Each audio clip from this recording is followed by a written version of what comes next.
welcome to another episode of that there dang podcast that's dicey. Yeah, that one. That's the one. I'm Steph. I'm Andrew. And today we're going to talk about the Unearthed Arcana playtest for 1 D&D and kind of go over our thoughts on the document and maybe make some comparisons to how the original printing of it was. And so document is short or long depending on who you ask. It's like 21 pages, and it mostly goes over It covers your background, the classes, your feats. Yeah, and then there's like a short rules glossary type thing at the back that changes some rules in some weird and interesting ways that we'll discuss later. To start, the general synopsis of this is like character origin. The first thing of note is that they didn't make the change from calling character races. It's been a thing for quite a while now. People have been talking about because, the word race has connotations outside of the game that are kind of not cool. And there's so many other words. There's a bunch of other words. They even used lineage in rules that they already have that essentially do the same thing. So they could just use that as the word, change it to something. First thing to cover, just a side note. And then they get into backgrounds and how you build your own background. Then they have some sample backgrounds and feats, and then the rules glossary. So we'll start with the different character lineage changes. Human now has 3 special traits. Resourceful, which says you gain inspiration whenever you finish a long rest. Skillful, you gain proficiency in 1 skill of your choice. Versatile, you gain the skilled feat or another first level feat of your choice. So much like variant human, you get the feat at first level. Resourceful is interesting depending on how inspiration plays out in this new update to the game. Inspiration is cool. Skillful is very meh. Honestly, proficiency in a skill is meh. But I think a lot of the first level feats are interesting and unique things that will give you fun things to play with if you're playing a human. Although it does seem like it's incredibly easy in this playtest to get inspiration, and that it's not like in traditional just basic 5e that we've been playing, where it's not as easy. I don't think. I mean, there are lots of DMs that just give it out all the time, which is something perhaps I should do, but it seems like it's a lot easier and that it's encouraged to use your inspiration a lot more. I haven't seen a lot of inspiration written into things. Excuse my chair. Like do this thing and you are guaranteed inspiration. I've just deemed it something that's very much up to the will of the DM. Yeah. And so it's interesting to see that, like, if you are a human, you are now guaranteed a point of inspiration after every long rest. Yeah. And to see if there are going to be more spots where they work inspiration into the rules, because I think it is really cool and there are a lot of different ways that players can use it. Yeah. But my DM for my other group just started using inspiration, and it is given very arbitrarily. If we show up on time or early to the Zoom call, we get a point of inspiration. But I think because inspiration, you can use it to give yourself advantage on any kind of check, right? Yeah. So it's interesting to see where your players are going to value it and where they're going to use it. And so now that it is more like guaranteed in the game, I think that'll be an interesting tweak. Yeah.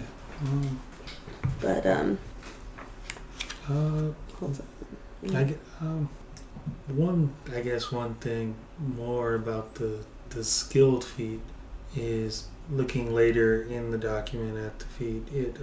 Each of them has a little like section that says repeatable, and skilled says yes. So I was just thinking you can take the skilled feat that it gives you from the versatile trait and then use the feat in your background to take the skill trait and get proficiency in 6 skills, which seems pretty solid. Well, 7 skills because you have the skillful thing. So you start with 7 proficiencies before you choose your class, and then you choose your class and you get whatever proficiencies from that. So that could be cool to round out your proficiency and skills. So you're adding the +2 to pretty much everything. There's also a lot less description for all of the lineages. I know this is just. Is this a draft? What is this? Got this part out. It's it's unearthed. It's a playtest document. So they expect people to take these rules and add them into their games and play with them. And then there's going to be a survey where you can get feedback on your playtest experience, which is something we should probably do. We should probably just throw these random rules in a session somewhere and just see how they play, how they pan out. Yeah. I don't know where I was going with anything. Cut me out, but keep your part. Trying to think. If we're being fair, human prior got a +1 to all the ability scores and extra languages. The variant human got the feat, and then a +2 and a +1 to something. What is it? Well, they have all the darn house things. Oh, 2 different ability scores increased by 1. Get proficiency in a skill and a feat.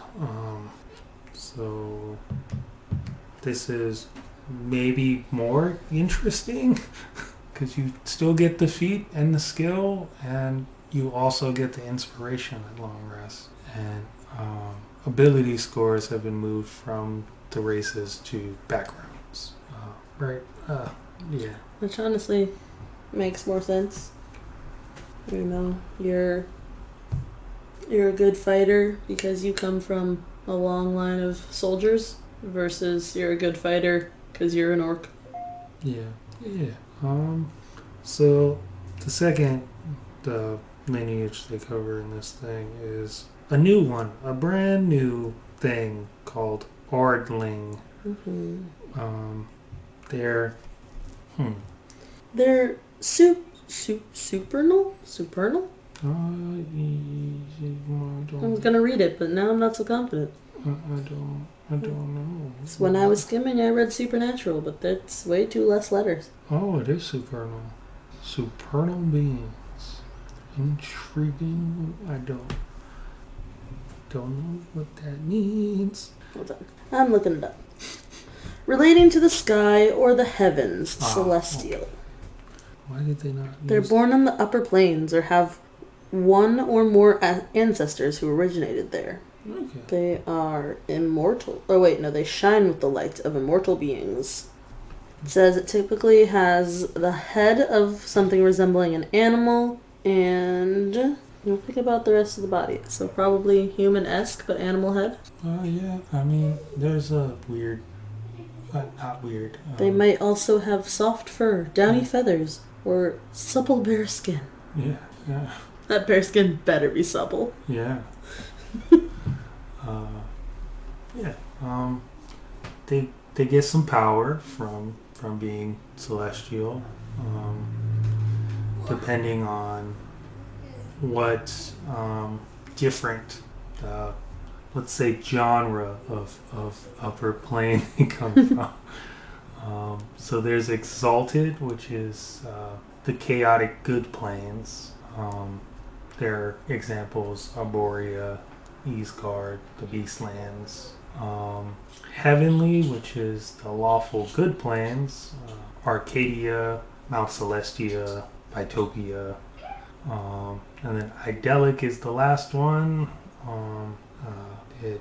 Neutral good planes: but it also suggests 2 of the plans suggested in the other 2, the Beastlands and Bytopia, but in addition, Elysium as examples of places that your character can come from or have ancestry from. They are humanoid. They can be medium or small. They get flight. They can sprout spectral wings as a bonus action for a moment and fly up to a number of feet equal to their speed. If you are in the air at the end of this movement, you fall. You can use this bonus action a number of times equal to your proficiency bonus, which is something that in newer books that they have been doing things based on proficiency bonus versus different numbers such as your level and your other things. They had like a math chart where you added 1 plus your number plus another thing, and now they've just been doing everything times your proficiency bonus, and you regain all those uses when you finish a long rest. Oh, there's a little like chart that gives you you get spells from your exalted heavenly or idyllic thing. But there's also suggested animals, which is interesting. Exalted is cat, eagle, goat, and mule. Just the goat head. Goat head man. Heavenly is elephant, owl, pig, and stork. And then idyllic is bear, dog, raven, and toad. A raven head person would be interesting. A toad head person would be. Toads don't have necks. Yeah. It just molds just directly into your chest. Just toad. Squish. You just space helmeted on there. You choose a celestial legacy from Exalted Heavenly or Idyllic, and you gain the initial benefit of the chosen legacy, the cantrip that you learn. You also choose an animal. You don't get wings by choosing an animal that can fly. At 3rd level and again at 5th level, you gain the ability to cast higher level spell with this trait. Once you cast a spell with this trait, you can't do it again until you finish a long rest. However, you can cast the spell using spell slots, which is a unique and interesting change. Because normally you get to cast the spell once per long rest, or sometimes you get different spells and you can only cast one of them per long rest, but you have like a bigger selection. Whereas this is, if you are a spellcaster, you can use those spells like they're your own spells. That's cool. And then you get to pick the spellcasting ability modifier. So that's a thing that was in Tasha's. They were putting a lot of that in there, which is great because it sucks sometimes when the thing told you had to do your spellcasting modifier for this is intelligence, and you're like, wow, cool, I have no intelligence points, and I have this new spell that doesn't help me at all because I'm gonna be bad. And then they get resistance to radiant damage because you can't be up there in the celestial space without being able to deflect radiance. Yeah, that makes sense. Yeah. The spells are okay. Thaumaturgy, Light Guidance, Divine Favor, Cure Wounds, Healing Word, Lesser Restoration, Zone of Truth, and Animal Messenger. All cool, useful spells, things. Cure Wounds, Healing Word, good spells. Lesser Restoration, also a good spell. Good stuff, good stuff. Yeah. The next one is Dragonborn.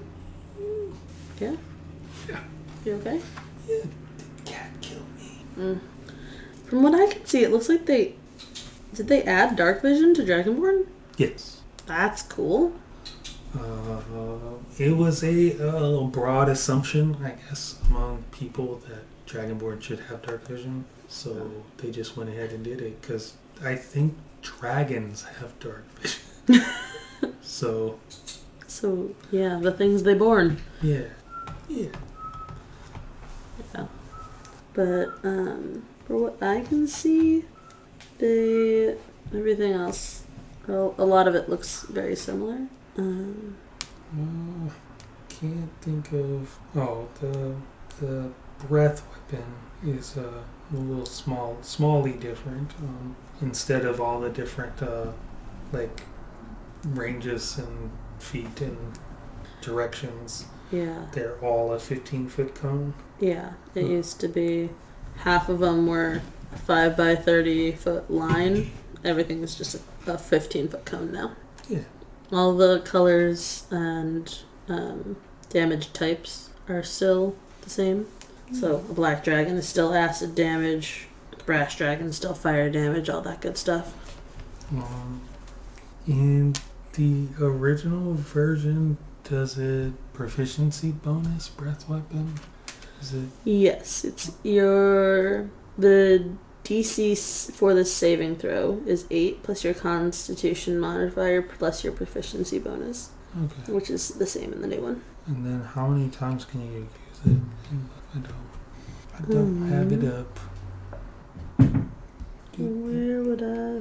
After you use your breath weapon, you can't use it again until you complete a short or long rest. Okay. In this version, you get to use it a number of times equal to your proficiency bonus. Oh, cool. And then regain all expended uses. At level 1, that's only 2, but that's double the amount of times. I feel like that makes more sense though. Like, as part dragon, Yeah. you should be able to do dragon things more often Yeah. than once a day. And then higher levels, it's 3, 4, Yeah. 6 times a day is crazy. But you're like a super high level character, so it's like you've practiced, breathing fire all this time, so you should be better at it.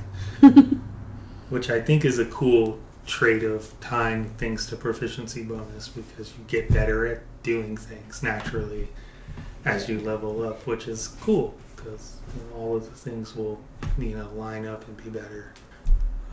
Yeah, I think that's all. Really didn't change very much. Yeah. What is Dwarf. dwarf? I'm just trying to find it in the player handbook if you hear any page flipping. I'm trying to do a side by side. Oh, There it is. Alright. I think in the player's handbook, isn't there 2 different types of dwarf? Yeah, there's like a hill dwarf and it's like a weird secondary thing in the. I think it's on the other page. I don't remember. Yeah. It's like a weird Hill dwarf and mountain dwarf. Yeah. Okay. Cool. I don't want to say that and then be completely wrong. Mm-hmm. Yeah. So the hill dwarf, mountain dwarf thing is gone. It's all just one dwarf. You're all the same dwarf. I think they were originally saying that was because the hill and mountain aspects were more a aspect of culture than a physiological thing about dwarfs. Whereas this version is all like physiological stuff. Mm-hmm. There is a new special trait to go with dwarves. It's called Forgewise, and it is: your divine creator gave you an uncanny affinity for working with stone and metal. You gain tool proficiency with 2 of the following options: jeweler's tools, mason's tools, smith tools, or tinker tools. And that, I believe, is new. It's not listed in the traits in the player's handbook. Yeah, and I think that's super cool. It's cool because later in the playtest document, in one of the feats, they talk about crafting, and I think maybe they'll have some sort of crafting system, and so like having this proficiency with these tools will be useful to like crafting things. Like, I made a sword, I have smith's tools, or I made a necklace because I got jeweler's tools. Yeah. And what that means, I guess, in the game, because they specifically reference like time and percentages, and when we get to the feats, we'll go back over it. But I think that's part of the coolness of this, but also your divine creator thing. As a person who runs the game quite a lot, that seems cool because it's like I can figure out who that is and why they gave dwarfs that. Why do they have it? How does that correlate? I think that's cool, like built-in world building into the idea of having those in your world. Yeah, because you have to find a way to make it make sense. Because back to the issue with races, it's like, oh, you're a dwarf, you must be good with jeweler's tools. Yeah. Like, but putting it back into the reference of your divine creator and your DM figuring out the why and how. Yeah. The other, I guess, larger change they have in here is to stone cunning. I don't remember what stone cunning does in the original. In the original, stone cunning is whenever you make an intelligence check related to the origin of stonework, a history check, you are considered proficient in the history skill and add double your proficiency bonus to the check instead of your normal proficiency bonus. Whereas, what is the new thing they've added, Andrew?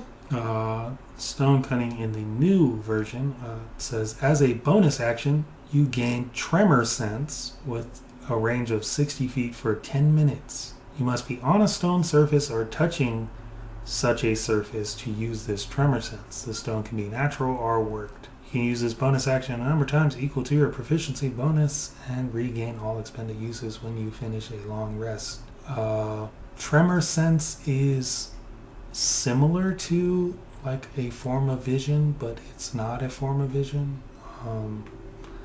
Let me scroll down to the rules glossary and see what they describe it as.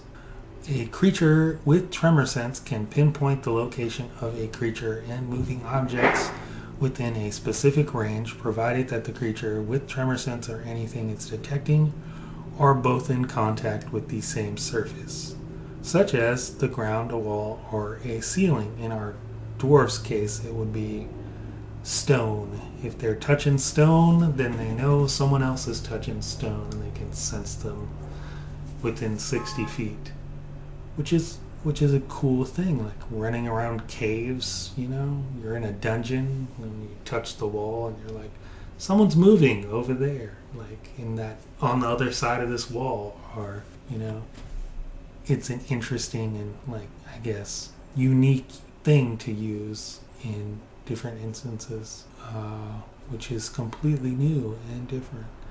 Whereas I feel like the original, history thing is like, when is it like, when are you creating scenarios where you're asking for the history of some stonework? And if that's important, like, I feel like I feel like leaving it to a role seems weird also, because it's like, okay, they have to figure out the history of the stone, and if they don't, then do they succeed or fail based on figuring out the history of the stone? I feel like, yes, it's useful in the scenario where you need that, but like hinging a thing so difficult that you would need to roll dice to figure out the history of a stone just seems like a weird scenario. Whereas the tremor sense thing makes sense because it's like, dwarfs living in, wherever they live, interacting with stone. They can have that whole tremor sense concept. Like, they know when people are moving around in stone because they can feel it just innately, which is an interesting thing. Yeah. They speak to the walls, and the walls speak back. Yeah, and there's a lot of cool ways to, like, make it fun and interesting. Like, like the dwarf just lying on the ground, like, in the middle of, like, a search. Like, oh, we're trying to find something. Or find someone, and they just, like, lie on the ground, and they're like, they're over there. Because I can feel them.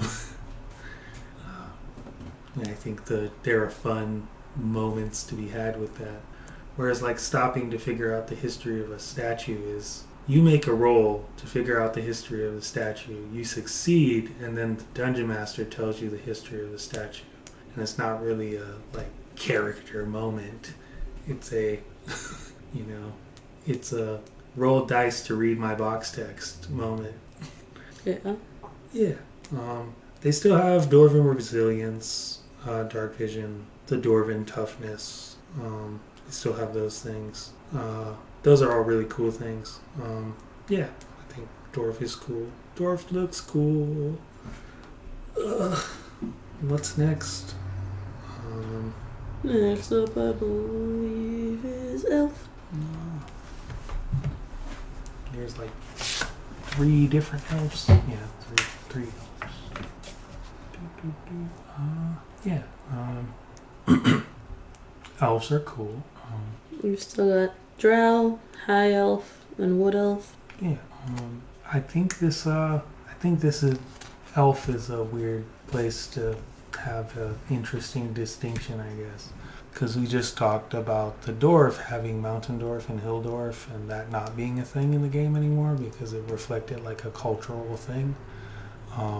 Whereas elf has still the same different separate elf types, and I think it correlates to a sentence that is in here where it says elves have the mystical ability to take on characteristics of the environments they bond with. These connections grant elves access to certain kinds of magic. So a drow is in whatever your place's equivalent to the Underdark is. Maybe that is the Underdark or something else.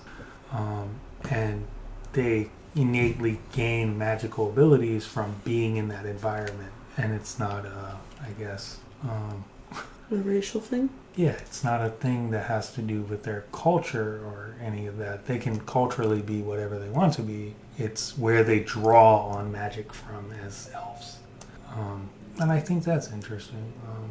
Because, like, astral elves are in space. So they, like, draw on magic in space. So it's a different...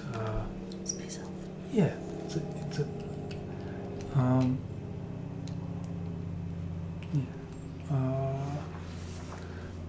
So they have a lot of the same things: dark vision, fey ancestry, keen senses. They still do trance. They don't sleep. Finish a long rest in 4 hours. And then they have the different lineages, which again is, they use the word lineage a bunch of times in a bunch of documents. They could just say lineage. So you get a first, a third, and a 5th level ability from your lineage. And the drow gets dark vision up to 120 feet and the dancing lights cantrip. 3rd level they get fairy fire, and at 5th level they get darkness. You can cast these spells once, and then you can't do it again until you finish a long rest. However, you do still get the cast it with spell slots if you are a spellcaster, and you get to choose the spellcasting modifier, which is great because if you're a spellcaster, then you choose whatever your spellcasting modifier is, and you can cast the spells using that. One of the changes is High Elf. It went from, 1 cantrip of your choice from the wizard spell list to your cantrip is Prestidigitation.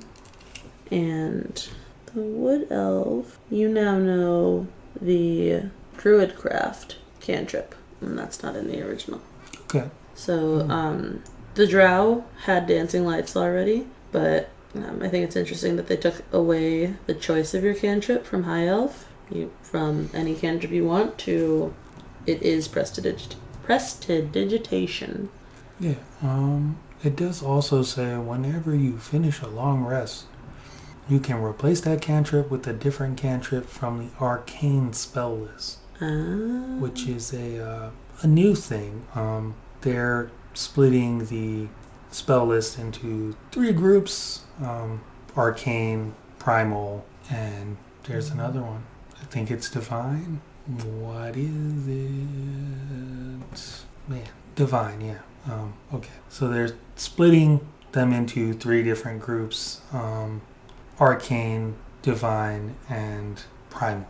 And those 3 groups will be how they allocate spell lists instead of the class-based things. So they would say wizard. They would say you can pick one from the bard or the warlock list, or you can pick. So all of the classes won't have separate lists. I don't think in this version. I think maybe it's possible that each class will have their own spells that are only their spells, but then they'll pick from one of the lists. So like a druid would pick primal spells, and then a wizard would pick arcane spells, and they'll be broken up that way. But like it's possible that wizard could have wizard spells that only wizards can cast. That's an interesting thing to look for and see in future documents. But yeah, that's a change they made. They changed spell lists from being this character class spells to those 3 different groups, which is an interesting change. Interesting. Do the high elf and wood elf get other spells in the original version, or is it just... Not that I can tell. Okay. But I don't see some of the other things that distinguish them, like Mask of the Wild. For a wood elf, you can attempt to hide when you're only lightly obscured. I didn't see anywhere in the new one. Or the drow's sunlight sensitivity. Hooray! You don't have to carry an umbrella to be a drow anymore. So in this version, the high elf gets detect magic at 3rd level and misty step at 5th level, and then the wood elf gets long strider and at 3rd level and pass without a trace at 5th level. So they get a cantrip, a spell, and then another spell, and then they all pretty much have the same traits: dark vision, fey ancestry, keen senses, and trance. You're a little bit faster. Is that still on here? Oh, it is. Your speed Increases to 35 feet. Wait, where did you see that? It's wood elf. Wood elf is Okay. like the 1st level thing. Okay. Yeah. Okay. Yeah, I mean... That's in the other I one. think that's cool because it's not, I guess, indicating any sort of, again, cultural thing.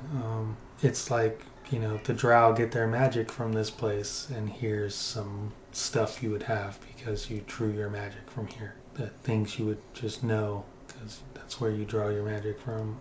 And so it's all spell oriented, less like action type things. I mean, I guess the spells are actions, but it's more about the magic than it is about the skills and abilities to do things. Yeah, there's a bunch of text on elves, and from different worlds. Speaking of which, that's on all of the different lineages we covered. There's like a little paragraph or so discussing that lineage in different worlds. So the next one is gnome. Gnomey gnome, gnome, McGnome gnome. Is gnome in the player handbook? I believe so. Yes. There it is.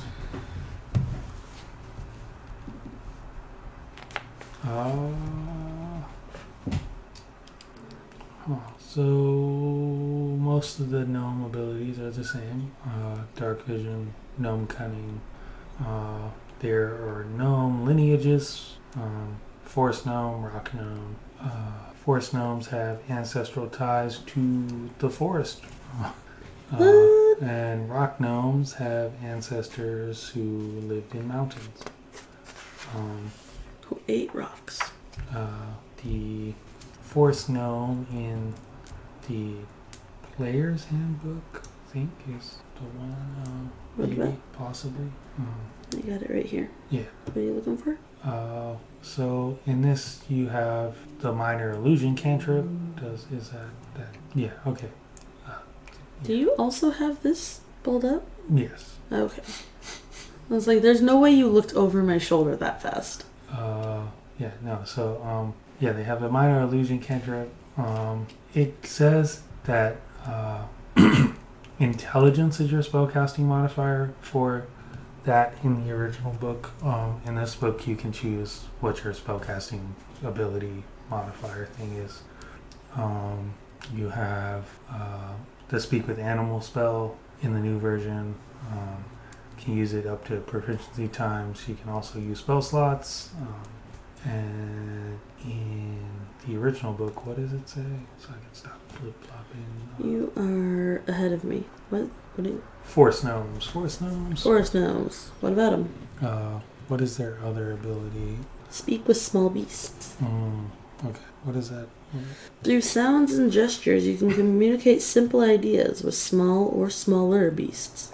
Forest gnomes love animals and often keep squirrels, badgers, rabbits, moles, woodpeckers, and other creatures as beloved pets. Okay. That is not in the new one. No. But if you want a pet squirrel, by golly, you still have a pet squirrel. Yeah.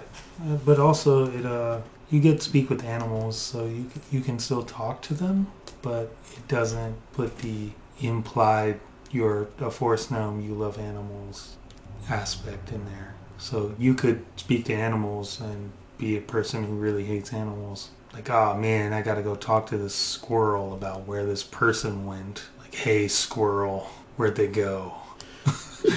Squirrel.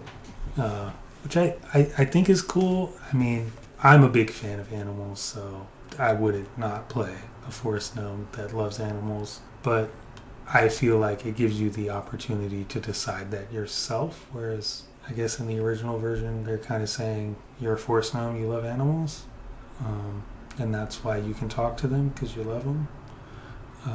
So rock gnome gets mending and prestidigitation cantrips, and in addition, you get an entire paragraph of dialogue and text. And oh my God, why is this so long? Okay.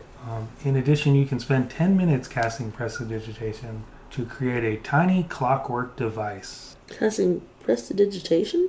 Yeah. So they don't have Tinker anymore. No.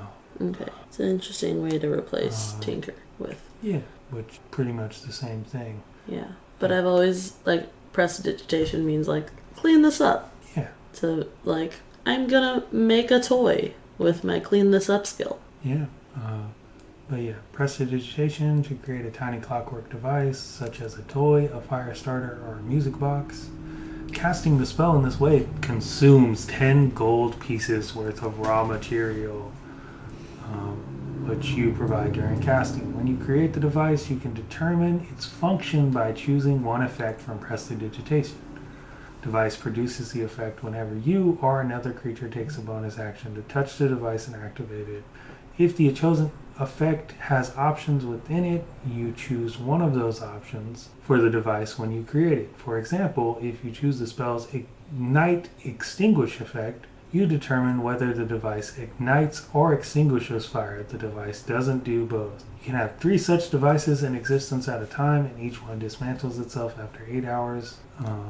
You can touch one of your devices and dismantle it as an action. Once after the device is dismantled, the 10 gold pieces of material used to create it can be reclaimed. Oh, okay.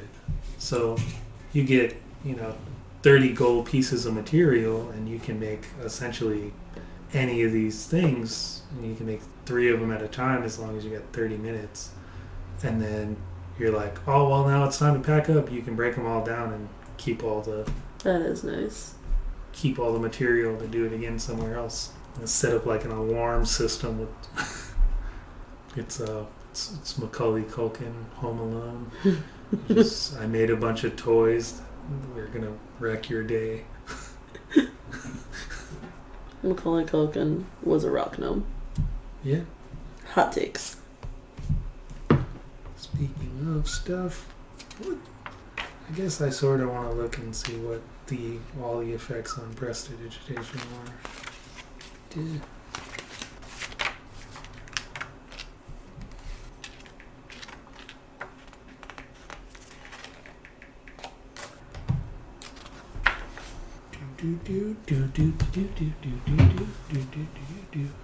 What does it say? Alright. Prestidigitation is an action. It's a cantrip. You create one of the following magic effects within range. You create an instantaneous harmless sensory effect, such as a shower of sparks, a puff of wind, faint musical notes, or an odd odor. You instantly light or snuff out a candle, torch, or a small campfire. You instantly clean or soil an object no larger than 1 cubic feet. You chill, warm, or flavor up to 1 cubic feet of non-living material for an hour. You make a color, a small mark, or a symbol appear on an object or surface for 1 hour. You create a non-magical trinket or illusionary image that can fit in your hand and that lasts until... So you can do, I guess, 3 of those at once, which is interesting, right? Yeah. Yeah. I mean, you can mix them up, mix and match them. You can make one shower sparks and one play music and one light up some weird symbol on your wall. You're like, oh god, what happened? We're in here and it's fucking playing music and showering sparks. And the fucking wall's glowing. Like, what's going on in there? That would be a really cool alarm system. Yeah. Yeah. Or you like really, really hate the smell of something. You just set one of them up and it creates that odor. You just smell it in the air and you're like, intruders. Yeah. I think that's cool. It's cool. Yeah. I don't know how necessarily this correlates to a non-cultural aspect, though.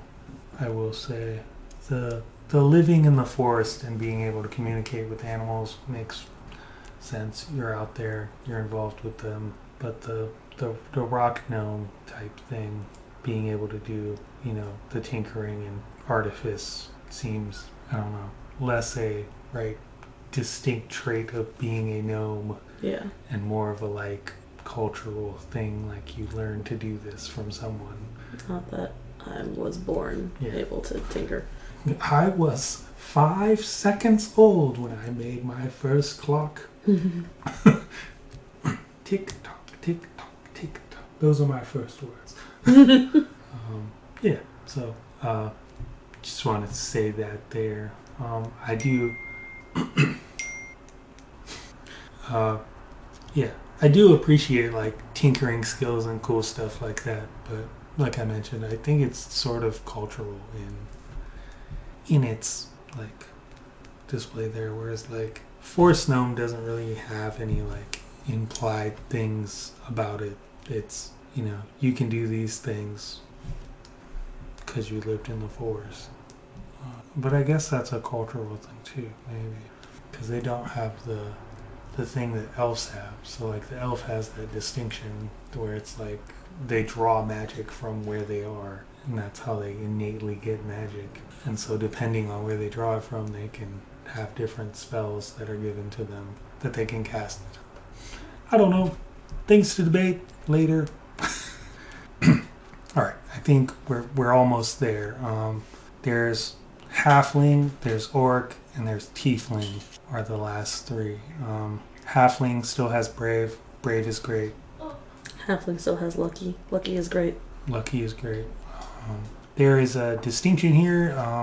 Luck is when you roll a 1 on a d20 of a d20 test, you can re-roll it. D20 test is a new thing that they're doing to minimize the amount of words, it seems. So it would normally say, in other books, it would say a thing like an attack roll, a skill check, or a saving throw.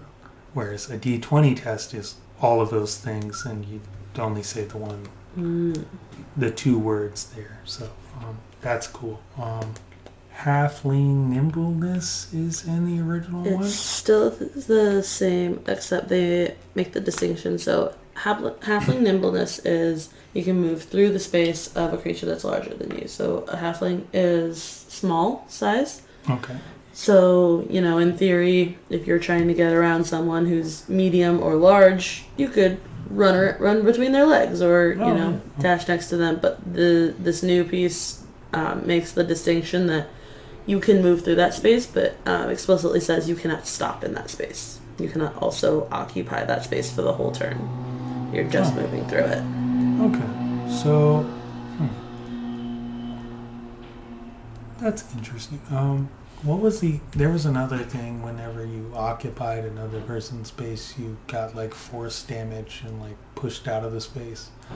I wonder if that's going to be the wording from now on, if it's just you can't stop there. You're not allowed to stop in their space. Instead of if you stop in their face, you got to move to the nearest space and take damage or whatever. Or if that's going to still be the same. We'd have to see more stuff. And then they've moved the naturally stealthy trait out of the like sub-race of Lightfoot just into all halflings. Okay. What did the other halflings? Stout resilience. That was in the old one, and I don't see it in the new one. So yeah. This was, you have advantage on saving throws against poison, and you have resilience against poison. Okay. But I don't see that anywhere in the new stuff. I think maybe that makes sense, because like dwarves have that. The dwarven resilience is to poison, so maybe the overlap there is the reasoning. And then also minimizing it down to one thing and not two different subsections probably contributes to that too. Anyway, halfling is really good. Halfling has been good. Luck is really powerful. Brave is really powerful. I think the big thing about Brave that's always been good is you can end the frightened condition, which is normally it's like you have advantage on saving throws against, whereas this is you have advantage on ending it also, which is powerful. So it's like if I fail and I get frightened, I still have advantage to fight against it. Cool stuff. Halflings are great. Orcs are next. Orcs have had some not so great trait names, and also very like culturally specific things. So in this version, it looks like they're stepping in a cool direction. Let me pull that up. I don't believe so. I think it was in Volo's guide. Was it Volo's? The original printing, yeah. The original printing of Orc is in Volo's Guide to Monsters. And, they give, like, a ton of just information about cultural aspects of Orcs. And, like, how tribes work and, like, what their culture is and what their beliefs are. And, I don't know that that's a good thing in the game. Like, sometimes it's cool to have, like, cool info about different things, but, like, this is just specifically telling you orcs behave this way, which I don't like. And, so they had aggressive, which, why? Like, what if I want to be a cool, peaceful orc, hangs out with the bros, and casts spells? They had primal intuition, and aggressive says you can move up to your speed as a bonus action toward an enemy of your choice that you can see or hear. You must end the move closer to your enemy than you started. This is unique to the ability in the playtest, which is Adrenaline Rush. You can take the dash action as a bonus action. When you do so, you gain a number of temporary hit points equal to your proficiency bonus. Meaning, I'm a cool, calm wizard who does not want to be involved in any sort of fight. I can use this to run and gain health. And it has no connotations on my lineage at all. It just says, I can get a boost of energy and, get out of a scenario or get into a scenario if you are, a rush into battle type person. And I think that's cool. I think it leaves it to you, again, the player, to decide, my character is this. And then also, when you're making, encounters as a DM, you can then decide: is this an aggressive fighter, barbarian, attack type character, or is this a diplomatic person who's like, maybe I should get farther away so they can't hit me and we can continue to try to talk. They still have dark vision. That's a thing. They still have powerful build, which is good. That's cool. They're stronger. And the new thing they have, other than the adrenaline rush, is relentless endurance, which is an ability that the half orc had. There is no half orc in this playtest. It says when you are reduced to 0 hit points but not killed outright, you can drop to 1 hit point instead. Once you use it, you can't use it again until you finish a long rest. This is was a big part of like playing half orc characters. Was like, oh, they have this really cool ability that I've seen different players that I've played with use half orc to just get that fun ability, whereas now orc just has it. Speaking of half orc, there are changes to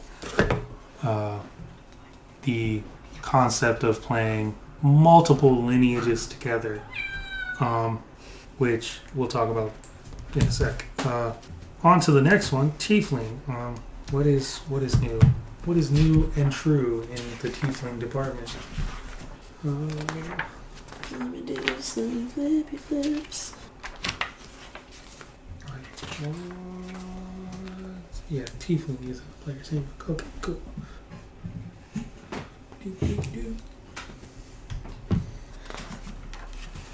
Okay.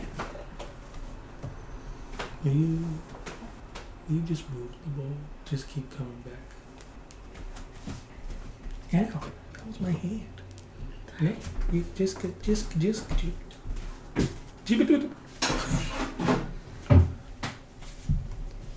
Alright. It looks like they have 3 different legacies. Is that new?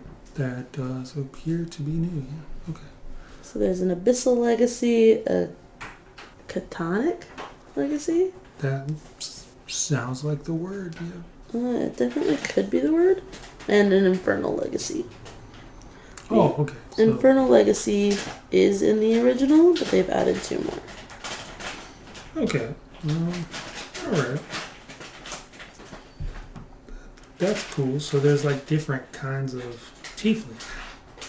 Yes. What's the one earlier? Ardling. Ardling had basically the same thing, but it was celestial things. They had 3 different celestial legacies. And this one has 3 different fiendish legacies. Ooh, fiendish.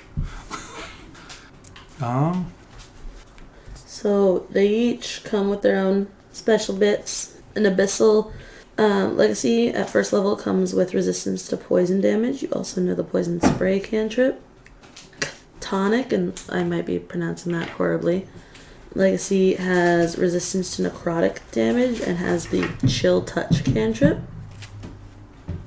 And the infernal has resistance to fire damage and the fire bolt cantrip. This is different than the original infernal legacy, which came with the thaumaturgy cantrip. And okay. As far as I can tell, didn't originally come with any resistances. Yeah. Oh, you have hellish resistance in just regular tiefling, resistance to fire damage. Mm-hmm. But it's a separate trait, which is weird. Speaking of separate traits, otherworldly presence is their last ability, which gives you the thaumaturgy cantrip. So you get it anyway. Yay! Score. Yeah.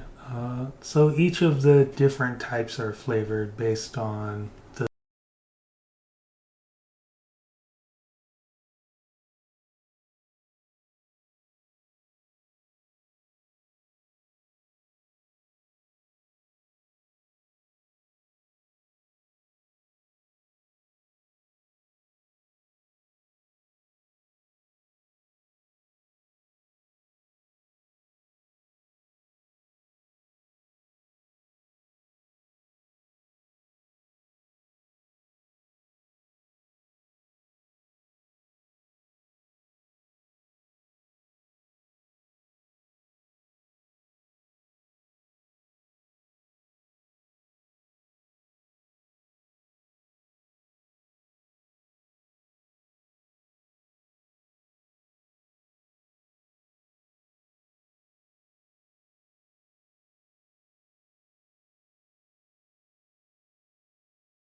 based on the different lower plane that you come from, because they have different things. So Abyssal, the Abyss, cool stuff like that, Pandemonium, Carceri, and then Catonic is, Gehenna, Hades, those places, neutral evil places.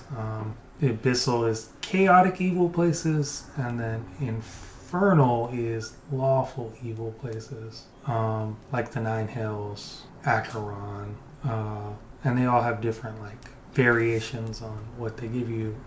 Ray of Sickness is the 3rd level Abyssal spell. Then Hold Person is the 5th level Abyssal spell. Katana gets False Life at 3rd level. Ray of Enfeeblement at 5th level. Infernal gets Hellish Rebuke at 3rd level. Darkness at 5th level. So there's different flavors of cool skills based on the location that you're from. Something I also noticed is reading the small little the small little excerpts. They're really tiny. How'd they get in there? Yeah, they're just the smallest experts on the different lineages of many worlds. Tieflings of many worlds references Sigil, and a lot of these reference Sigil, and they announced at one D&D that Planescape would be the last book of 2023, which is where Sigil is at. So I think that's kind of cool. They're slyly referencing Sigil and how that works in these different things. I think that's dope. The next section is backgrounds. Instead of picking a background in this variation in the playtest, they suggest you build a background. And they offer sample backgrounds that are pre-built, but they suggest you just build one. Which building a background could never be so simple. In your background now, you get ability score increases there in your background. Hooray. You can pick 1 to increase by 2, or 1 to increase by 1, or 3 to increase by 1. You get 2 skills. You have proficiency in them. You get 1 tool proficiency. In addition to getting that tool, it says tool proficiency, choose 1 tool, your character gains tool proficiency with it. That was something interesting in the other background thing, is when you chose a proficiency for a tool that did not mean you had it in your equipment.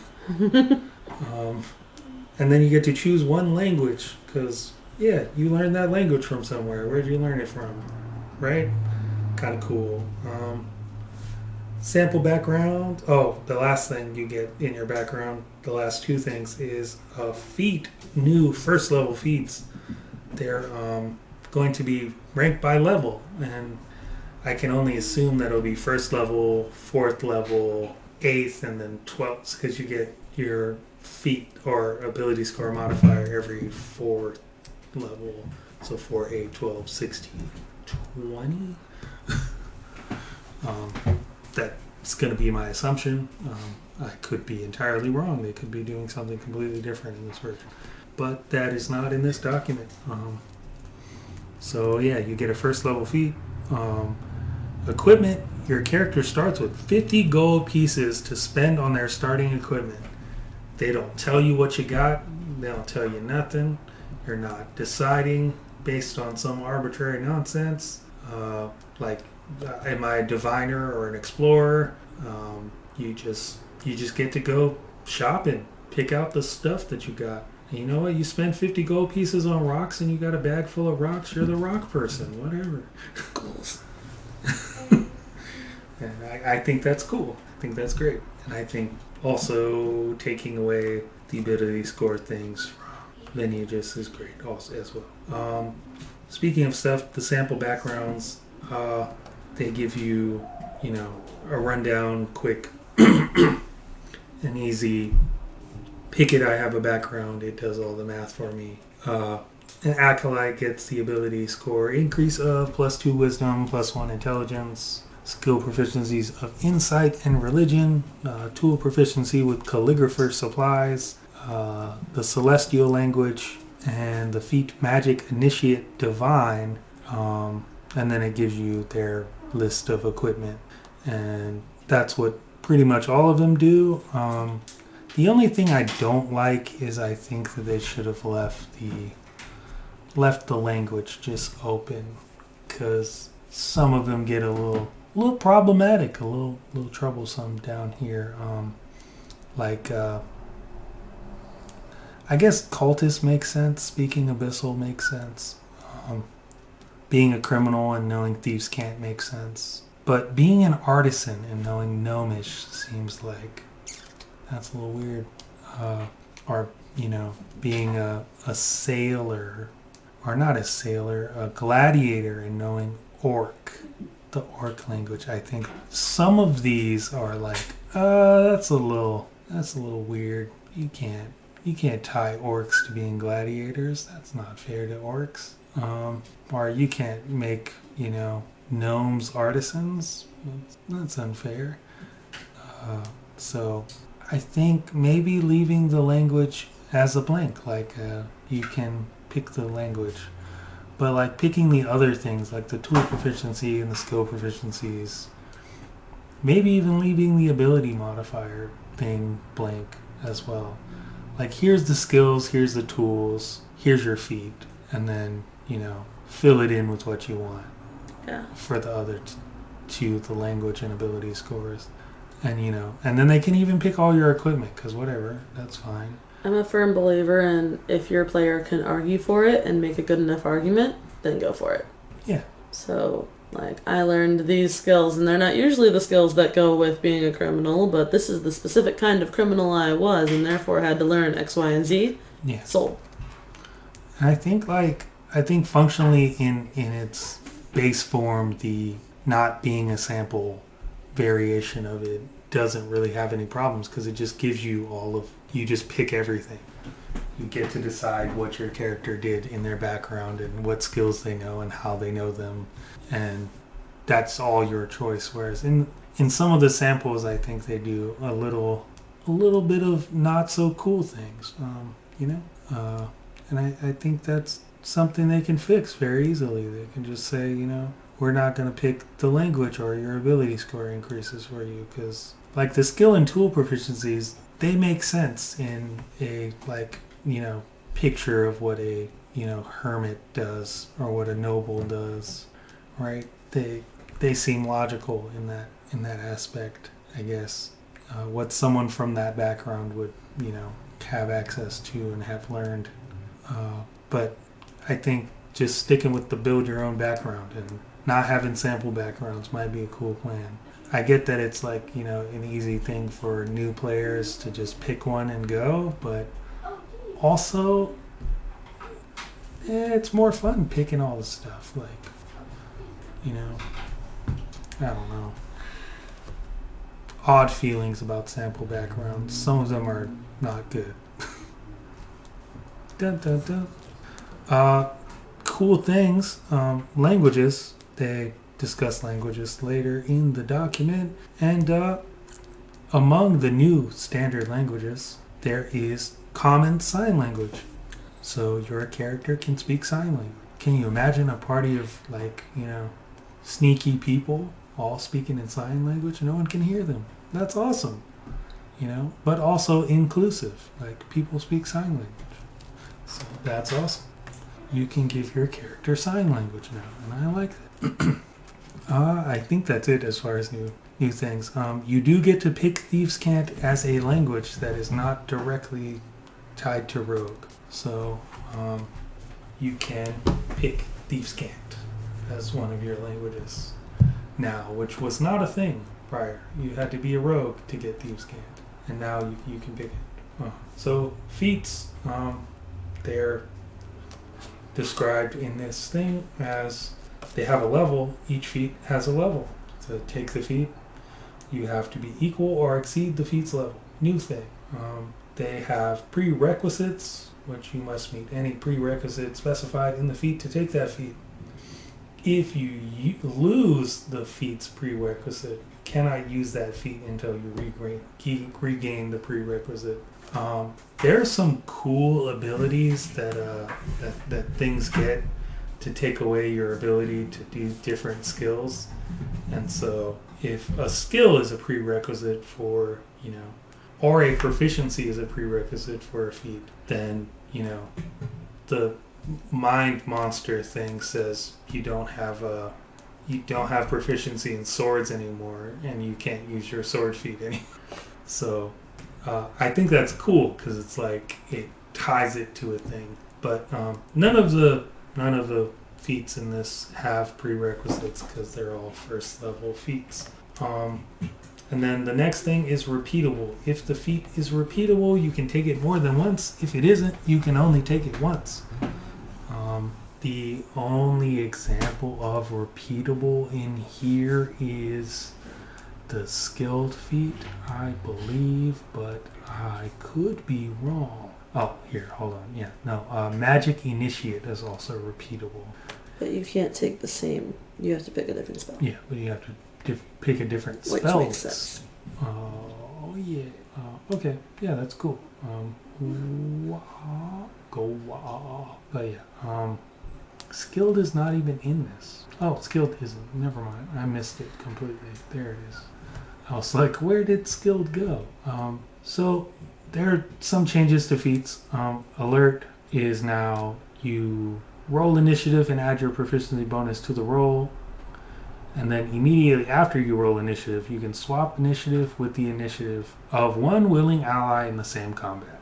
That's cool. You cannot make this swap if you are the ally or incapacitated. Previously it was you can't be surprised. You add a static +5 to it. There was something else I don't remember, but I like this one. I mean, the original alert feat is probably stronger than this one. But I like the ability to say, look, there's danger. Like, hey, you over there, look. And that person can take action because you've informed them, because you were alert, you were paying attention. And I think that's cool. And I think it matches what the feat is trying to do. It makes sense. It's like, oh, you saw danger and you told someone, and now they can do something about it. Crafter. This is the thing I was talking about earlier. With you gain a tool proficiency with 3 different types of tools of your choice. And then the next thing is discount. Whenever you buy a non-magical item, you receive a 20% discount on it. And then whenever you craft an item using a tool with which you have tool proficiency, the required crafting time is reduced by 20%. So it makes me think that they're going to talk about crafting in this new version. There's a bunch of other feats. They're changed. You should look at them. We could cover them all. But that doesn't seem to be a plan. So changes to the rules. In the rules glossary here, there are the spell changes. There's arcane, divine, and primal spell lists now. Artisan's tools now all cost 15 gold pieces instead of the prices that are in the player's handbook. There are creature types. Every player character has a special tag in the rules that identifies the type of creature they are. They give a list of those. And spells specify that they don't affect or benefit or harm specific types of creature types. They smashed all of the possible rolls into one thing called a D20 test. They do say in here that rolling a 1 is a failure and rolling a 20 is a success. This wasn't in the rules prior. This was mostly home ruled by people most of the time. Also, if you roll a 20, you gain inspiration thanks to your remarkable success. Another written in inspiration. Yeah. But also, another thing is if you have inspiration, you can give it to another person in your group that doesn't have it. Ooh. The next thing is critical hits have been changed to weapons and unarmed strikes and do not count for spells. Spell attack rolls cannot critical hit. Prices on gaming sets changed to 1 gold piece.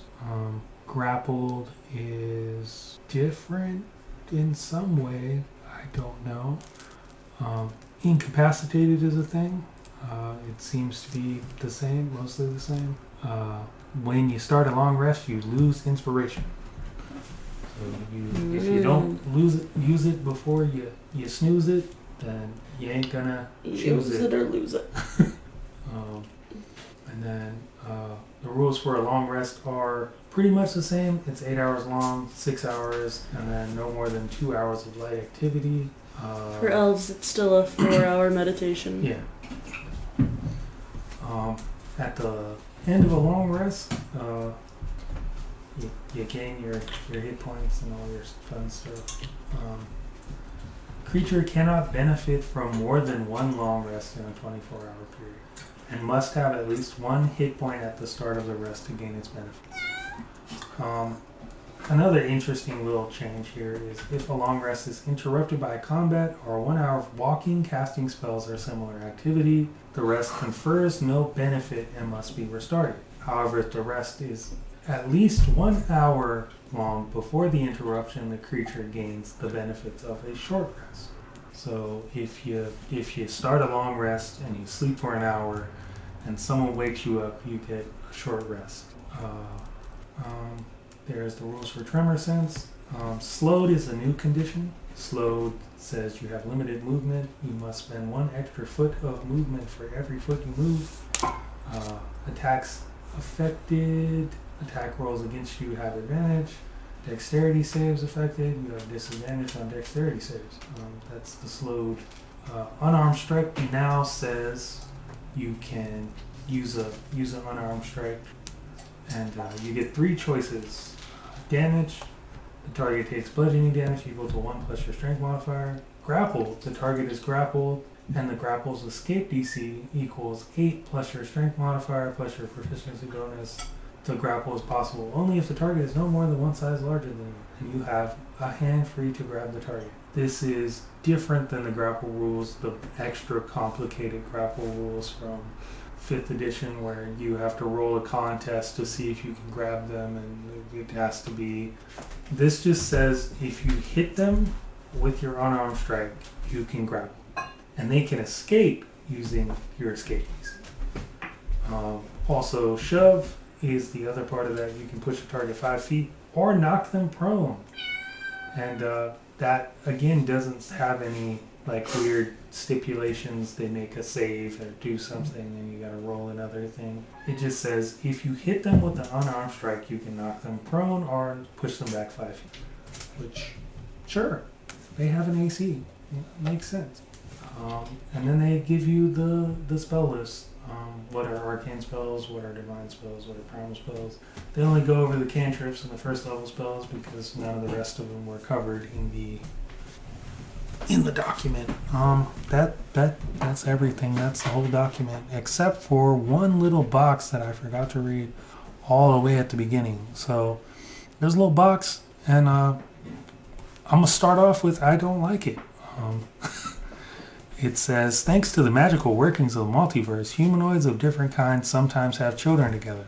Cool, that makes sense. For example, folks who have a human parent and an orc or an elf parent are particularly common, right? Okay, if you'd like to play the child of such a wondrous pairing, choose 2 lineage options that are humanoid to represent your parents, then determine which of those lineage options provide your game traits, size, speed, and special traits.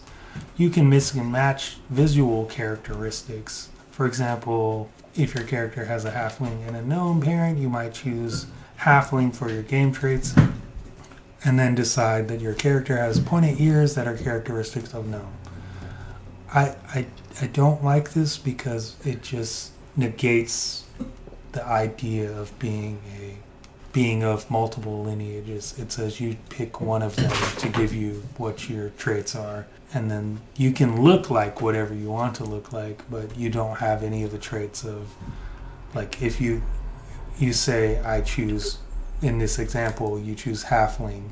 So you have the halfling traits in game. Those count as your lineage traits. You have all the halfling traits, but you don't get anything from being a gnome other than you can look like a gnome also, which in the games that I run, you can look like whatever you want to look like, and it doesn't matter what lineage it shows. You can say I have, cat fur on my back because I wanted it. Whatever. You got cat fur on your back. It also implies that, like, the having parents from different lineages isn't super common. Like, I feel like everyone could be a mix of anything at some point. So I think it should be more of a grab bag of what kind of traits you get. Like, oh, my great-great-grandma on my mom's side was an elf. But, like, there should be more to it. Yeah. I think that, I think there are better ways to do this, and I think they're just not at the point where they're doing that yet. So, and a side that I have is I am of the opinion that you can mix and match the traits as well, and that I don't think they have a catastrophic bearing on the game. And I think you could say, you have whatever traits from whichever one. I think there should be some sort of limitation on the number of traits that you can have.